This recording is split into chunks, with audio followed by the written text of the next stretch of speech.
मॉलमध्ये थोडीफार शॉपिंग केल्याच्यानंतर आम्ही गेलो होतो DIYमध्ये, कारण मला काही प्रोटीन बारसाठी मोल्ड्स हवे होते, पण मला हवे तसे काही मिळाले नाही. म्हणून मग म्हटलं माईक पण घ्यायचा होता, तो घेऊयात. आता तिथे पण टेस्टिंगचा ऑप्शन नसल्यामुळे आम्हाला तसंच निघावं लागलं. जाता जाता मस्त पक्ष्यांचा थवा दिसला होता आणि आजकाल आम्हाला काही छान वाटलं की आम्ही असं क्लॅप क्लॅप करतो.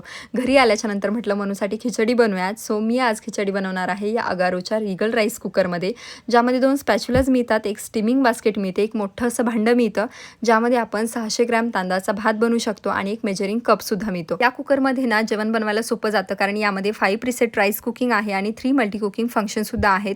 यामध्ये वेगवेगळे ऑप्शन्स असल्यामुळे आपल्याला पोरेज बनवायचं असेल, स्टीम करायचं असेल अन्न, किंवा मग स्लो कुक करायचं असेल तसाही ऑप्शन आहे. स्लो कुकिंगमध्ये आपण पोहे, उपमा, ढोकळा, चिकन किंवा वेगवेगळ्या ग्रेव्हीज सुद्धा बनवू शकतो. जेवण गरम ठेवायचं असेल तर 12 तासांपर्यंत आपण ते गरम ठेवू शकतो आणि सोबतच 24 तासांपर्यंत प्रीसेट टायमिंग सुद्धा आहे. आता याच्यामध्ये मी पाणी घातले आणि कुकर बंद केलेला आहे. मला खिचडी बनवायची, त्याच्यामुळे मी इथे व्हाईट राईसचा एक ऑप्शन निवडलेला आहे. इथून स्टीम बाहेर पडते आणि बाजूला स्टीम वेंट सुद्धा आहे, जिथे स्टीम कलेक्ट होते.